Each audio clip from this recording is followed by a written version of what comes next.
Ce podcast est le fruit de recherches et de discussions libres sur des sujets liés à la culture pharmaceutique. Le but est de créer la conversation et d'en apprendre plus sur des sujets que nous pouvons voir au quotidien. Le contenu de ce podcast n'est pas destiné à remplacer un avis médical d'un professionnel, un diagnostic ou un traitement. En cas de doute, consultez votre médecin ou demandez à votre pharmacien. Bonne écoute.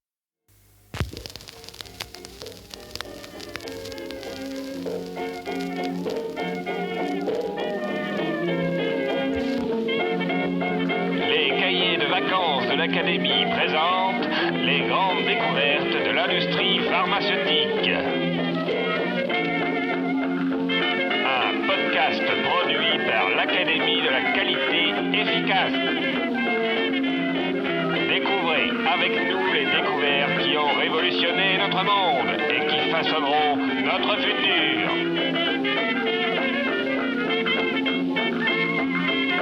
Bonjour à tous et bienvenue dans cet épisode 4 du podcast qui n'a pas de nom, les cahiers de vacances de l'Académie. On va finir par l'appeler comme ça. On vient d'enregistrer l'épisode 3. Du coup, on n'a pas eu le temps de réfléchir beaucoup plus. Et aujourd'hui, dans ce nouvel épisode, je suis toujours avec Romain.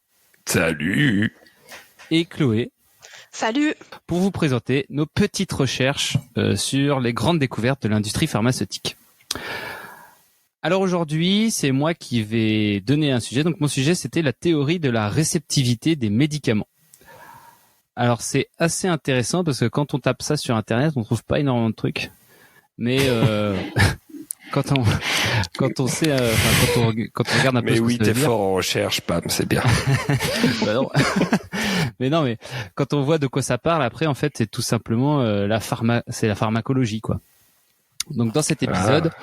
On va explorer la théorie de la réceptivité des médicaments qui est essentielle pour comprendre comment les médicaments agissent sur le corps humain et qui est complémentaire de l'épisode que tu viens de faire, Romain. Parce que du coup, t'as commencé à parler de récepteurs, tout ça, mais les récepteurs, quand on dit c'est comme ça à quelqu'un, c'est pas forcément évident, quoi.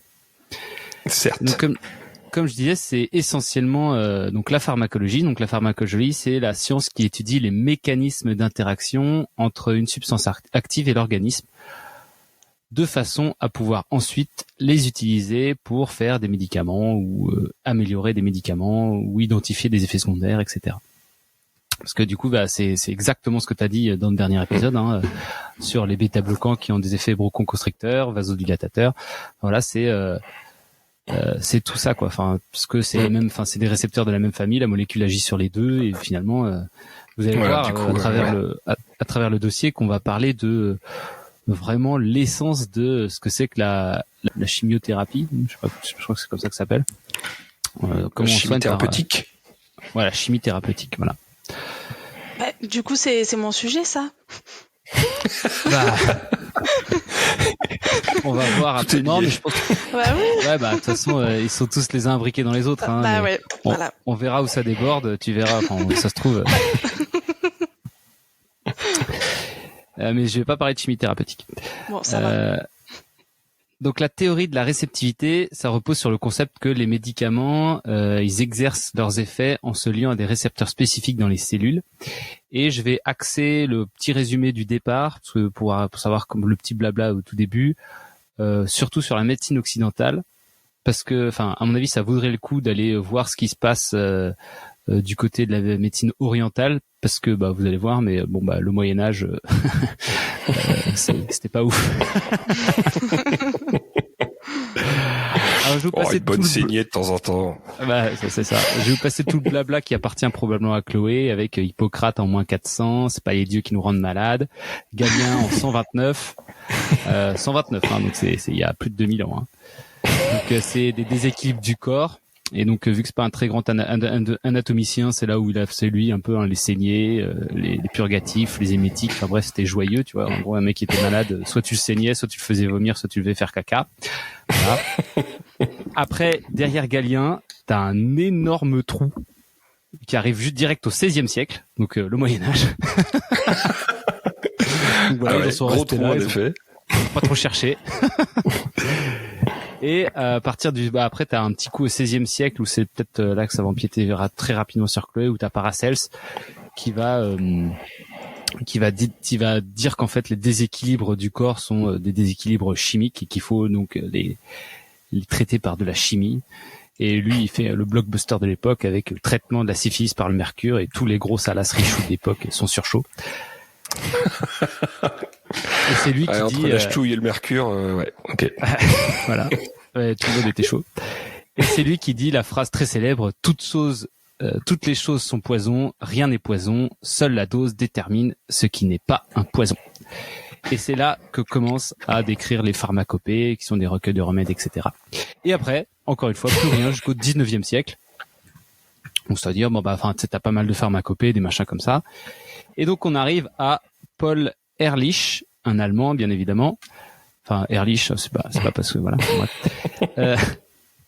Qui, lui, fait des travaux sur les colorants. Et il les classe en catégories acidophiles, neutrophiles, basophiles. Donc c'est pour leur affinité selon ceux qui vont colorer, quoi.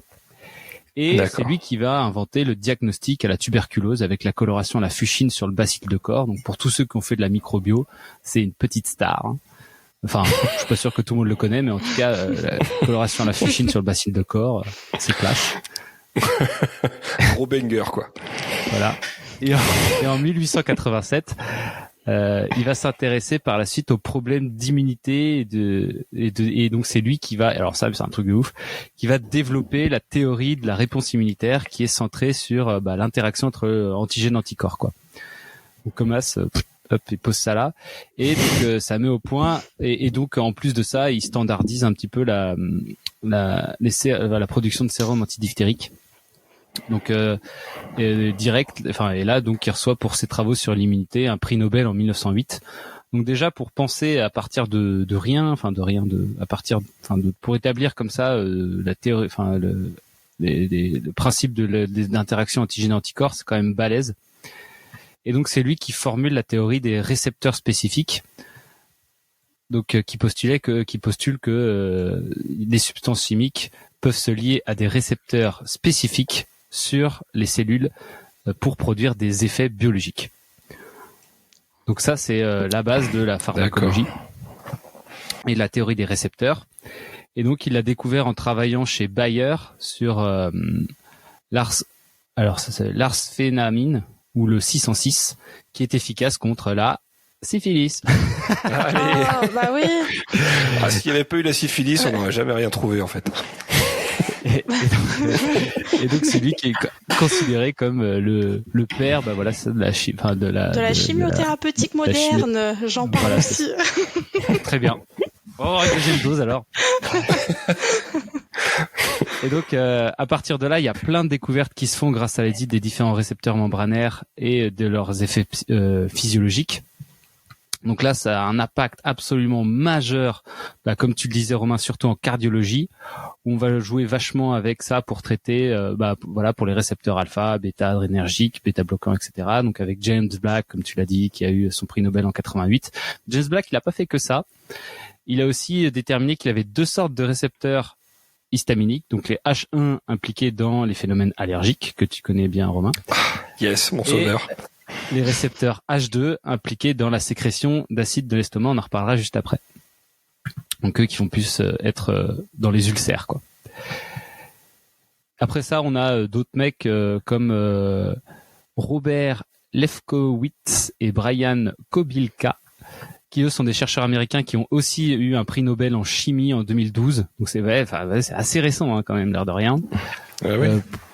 Donc pour leurs travaux sur les protéines G, qui est une famille assez importante impliquée dans la signalisation cellulaire et du coup qui est la cible de beaucoup de médicaments.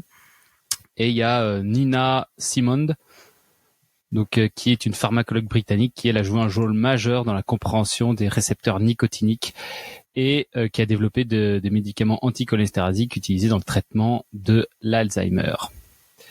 Et donc la pharmacologie, pour revenir à toute cette histoire, c'est vraiment une discipline de ouf que j'ai absolument adoré quand on était à la fac, parce qu'elle explique vraiment tout de comment fonctionnent les médicaments, quoi.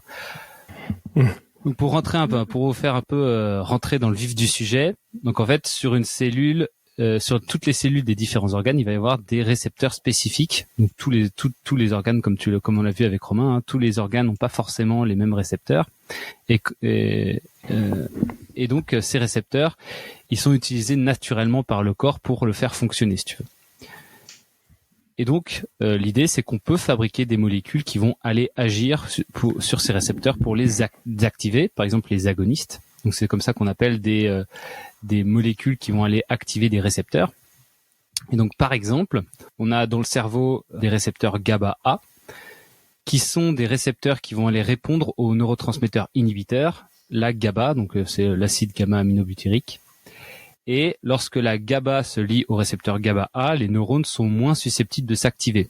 C'est-à-dire que du coup, ça va faire une inhibition des neurones, quoi, et ça va provoquer un espèce de ralentissement du cerveau, quoi, pour faire simple. Et donc, les récepteurs GABA-A, ils sont également sensibles à une classe de médicaments qu'on va appeler les benzodiazépines. Alors, vous avez certainement déjà entendu parler des benzodiazépines. Oui. Les benzodiazépines, c'est ce qui va être le diazépam, le Valium ou le bromazépam, le Lexomil, qui sont très très connus, hein, et qui, eux, ont lié spécifiquement... Pas autant que le PAM tout court. Voilà, donc à partir du moment où il y a PAM à la fin du nom de la molécule, c'est c'est quasiment sûr que c'est un benzodiazépine. On se marre parce que je m'appelle pas Adrien Maton et ça fait PAM. Voilà.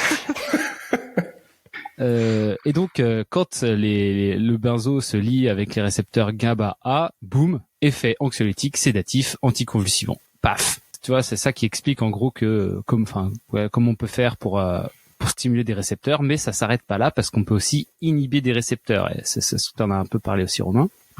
Donc là, un exemple d'inhibition de récepteurs, c'est par exemple quand on a, j'en ai parlé un peu tout à l'heure, l'inhibition des récepteurs par les antagonistes des récepteurs histamine H2. Donc par exemple, on a comme molécules la cimétidine et la ranitidine qui sont utilisées dans les traitements pour les problèmes d'ulcères et de reflux, le RGO, quoi.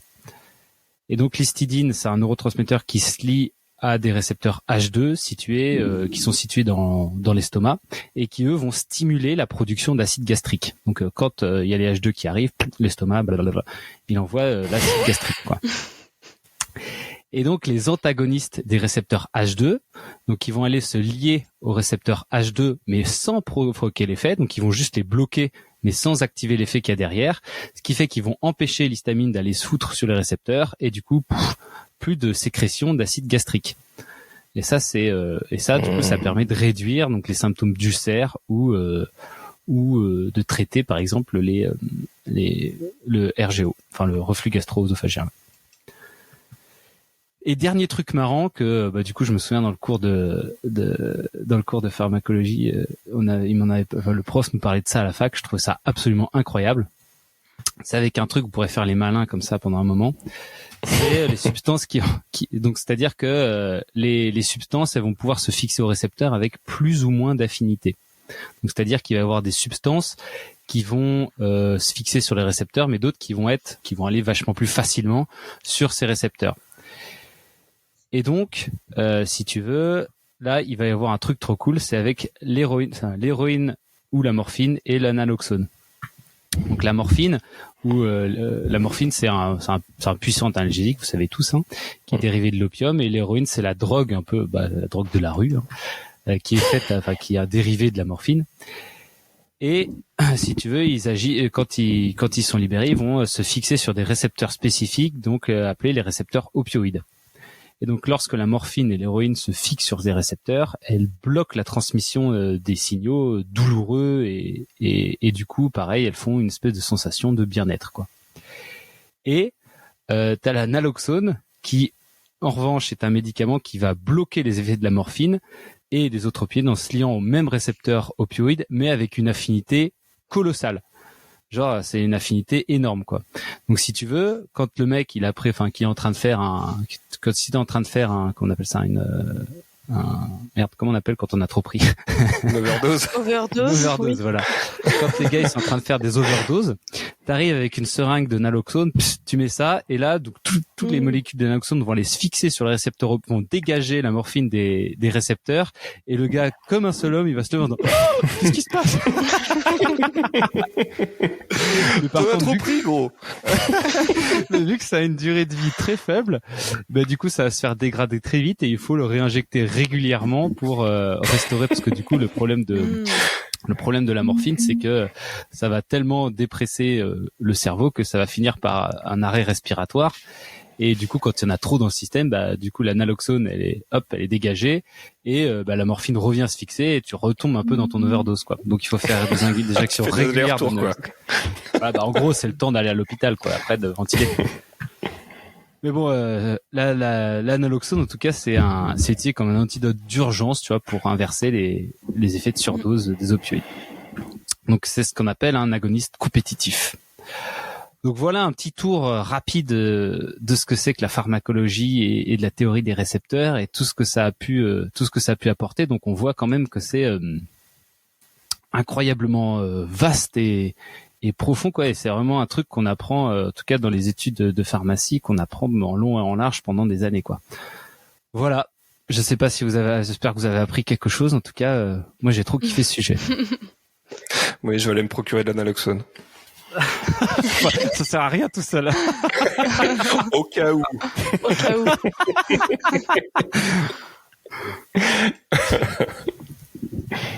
Voilà.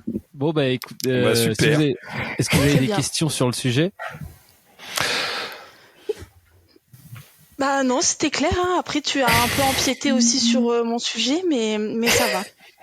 Ouais, bah c'est ça, je pense. À mon avis, j'ai fait un tout petit vrai, écart dessus. Je savais où il était, mais je pense que tu auras quand même quelque chose à dire. Pareil, Oui, c'est comme Romain, comme il a parlé un peu de récepteurs, mais pas plus que ça. Donc c'est pas mal. C'est pas mal. Ouais, peut-être qu'il aurait fallu faire d'abord moi, ensuite Paul-Adrien et Romain en dernier. Je pense que c'est une bonne leçon pour le tirage au sort. On prendra toujours les numéros les plus faibles. Peut-être. C'est ça. Peut-être que ChatGPT, il a calculé en fonction oui, d'une c'est histoire sûr comme qu'il ça. Ouais. C'est sûr quand tu regardes la liste. Ouais. J'aurais pu te le dire. J'ai pas vu moi la liste, c'est pour ça. Voilà pour cet épisode, et puis on se retrouve très vite, genre dans 2 minutes pour nous, et dans peut-être, je sais pas combien de temps on les postera, mais pour vous. Merci beaucoup de nous écouter, et à bientôt. À bientôt peut-être.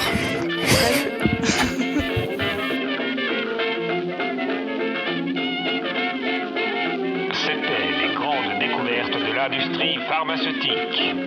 Au revoir.